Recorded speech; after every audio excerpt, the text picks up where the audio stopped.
Bonjour et bienvenue dans notre première série spéciale d'émissions de Glitter Glamour and Investment. Nous allons découvrir le monde secret des pierres précieuses en coopération avec Elke et Dukascopy. Elke, bienvenue dans notre studio. C'est un plaisir de vous accueillir. Merci. On a vu certaines de vos pièces lors de la remise des prix au Geneva Forex Event ainsi que dans les vitrines. Avant de commencer notre découverte, pourriez-vous nous parler un peu de vous-même? Comment avez-vous choisi cette industrie? Tout d'abord, la collecte des pierres précieuses me passionne depuis toujours. Quand j'étais petite, je ramassais tous les minerais et toutes les pierres que je pouvais trouver. En 1982, j'ai effectué mon premier voyage d'études au Sri Lanka. C'était un tour des mines à la suite duquel j'ai écrit mon premier livre, From the Mines to the Hand of a Beautiful Woman, des mines à la main d'une belle femme. Là-bas, j'ai acheté mes premières pierres que j'ai offertes à ma grand-mère après. Il faut dire que le prix était astronomique. Après avoir terminé mes études de gémologie, j'ai quitté l'Allemagne et je me suis installée à Genève pour travailler comme spécialiste d'achat des pierres dans une grande société mondialement connue. 2 ans après, mon mari et moi, nous avons créé notre propre entreprise qui achetait et revendait des gemmes de couleur.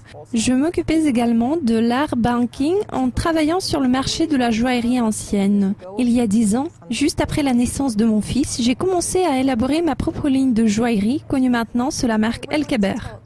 Elke, parlons des pierres précieuses. Je sais que la notion de ce qui est précieux et de ce qui ne l'est pas est plutôt subjective. Pourriez-vous nous expliquer quelque chose de basique là-dessus?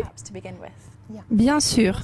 Tout d'abord, les pierres précieuses les plus connues sont les diamants, les rubis qui sont des pierres rouges, les voici. C'est très beau. Les saphirs,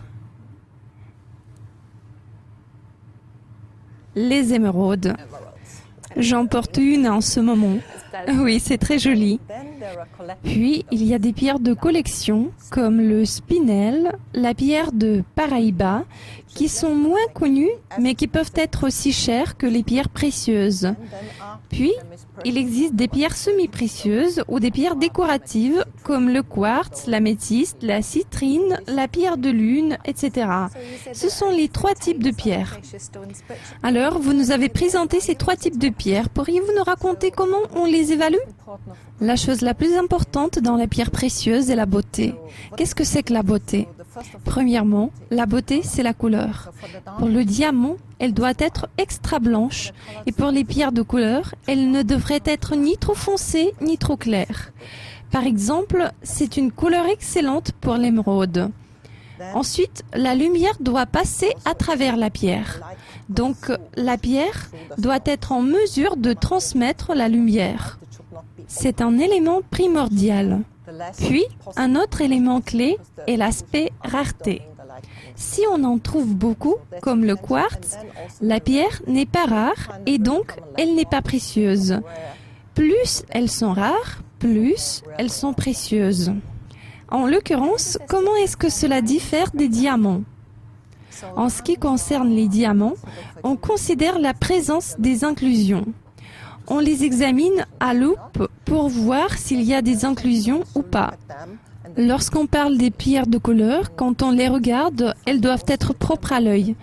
Il y a aussi une grande différence sur le marché. Dans le cas des pierres de couleur, la demande est vraiment importante, ce qui se reflète sur les prix. Le marché des diamants est beaucoup plus grand que celui des autres pierres précieuses. Les diamants sont les acteurs plus importants et les pierres de couleur sont de petits acteurs. Quels autres éléments importants peut-on remarquer lors d'une inspection plus minutieuse des pierres précieuses? En ce qui concerne les pierres de couleur, il est important d'avoir une vue d'ensemble. La forme doit être belle. Lorsqu'on parle des diamants, les facteurs qui comptent le plus sont la couleur, qui est son atout principal, la coupe et la forme. Elle doit être harmonieuse, ni trop longue ni trop large. Les pierres doivent être propres à l'œil, donc être claires. Puis, il doit y avoir du poids. Il faut qu'on puisse les voir. Par exemple, les saphirs, dont on va parler plus tard, sont beaucoup plus grands et plus faciles à trouver, tandis que les rubis sont plus petits et plus chers. Que pouvez-vous dire à propos de la dureté? Comment peut-on la mesurer et est-ce que toutes les pierres sont les mêmes ou y a-t-il des inclusions? Pourriez-vous nous en parler plus en détail? Certainement. En règle générale, on détermine la dureté selon une grille de 1 à 10. Le diamant est l'élément le plus dur sur Terre. Sa dureté est de 10. On ne peut couper le diamant qu'avec des diamants. La deuxième pierre la plus dure est le corindon, suivi du saphir. Leur dureté est de 9. Au niveau 8, nous avons l'émeraude, puis on descend jusqu'à 7. Les pierres doivent être dures, pareilles, donc l'indice de dureté doit être supérieur à 7.